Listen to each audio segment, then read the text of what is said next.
আসসালামু আলাইকুম, স্বাগত জানাচ্ছি নিউজ বাংলা চ্যানেলে।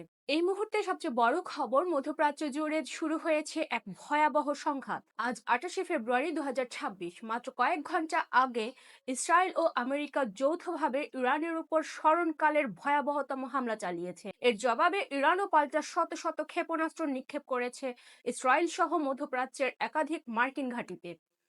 পরিস্থিতি এখন নিয়ন্ত্রণের বাইরে। বিস্তারিত জানাবো আজকের এই বিশেষ প্রতিবেদনে।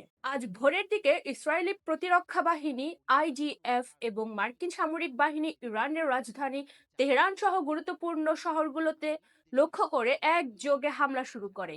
এই অভিযানের সাংকেতিক নাম দেওয়া হয়েছে অপারেশন এপিক ফিওরি বা লায়ন্স রোর।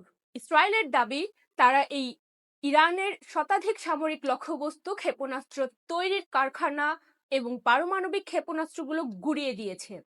এমনকি ইরানের সর্বোচ্চ ধর্মীয় নেতা আয়াতুল্লাহ আলী খামেনির দপ্তরের কাছেও প্রচণ্ড বিস্ফোরণের খবর পাওয়া গেছে।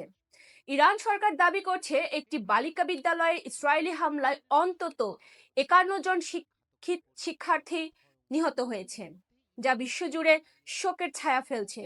হামলার পরপরই চুপ করে থাকেনি ইরান।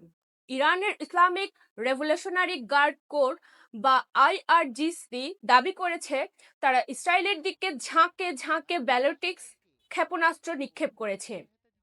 শুধু ইসরায়েল নয়, কুয়েত, কাতার, বাহরাইন এবং সংযুক্ত আরব আমিরাতে অবস্থিত মার্কিন সামরিক ঘাঁটিগুলোকেও লক্ষ্যবস্তু করেছে ইরান। দুবাইয়ের বুর্জ খলিফা এলাকা থেকে মানুষকে সরিয়ে নেওয়া হয়েছে এবং মধ্যপ্রাচ্যের আকাশপথ এখন পুরোপুরি বেসামরিক বিমানের জন্য বন্ধ। মার্কিন প্রেসিডেন্ট ডোনাল্ড ট্রাম্প এই অভিযানকে এক নায়কতন্ত্রের অবসান বলে অভিহিত করেছেন। তিনি সরাসরি ইরানের জনগণকে বর্তমান সরকারের পতন ঘটানোর আহ্বান জানিয়েছেন। অন্যদিকে ভারত এই পরিস্থিতিতে গভীর উদ্বেগ প্রকাশ করে উভয় পক্ষকে সংযত প্রদর্শনের অনুরোধ করেছে। রাশিয়া ও চীন তাদের নাগরিকদের দ্রুত ইরান ত্যাগের নির্দেশ দিয়েছে। পুরো বিশ্ব এখন তৃতীয় বিশ্বযুদ্ধের আশঙ্কায় কাঁপছে।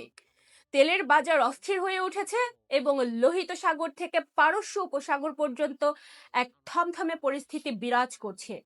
আমরা মুহূর্তের খবরের দিকে নজর রাখছি। পরবর্তী আপডেট পেতে আমাদের সাথেই থাকুন। ধন্যবাদ।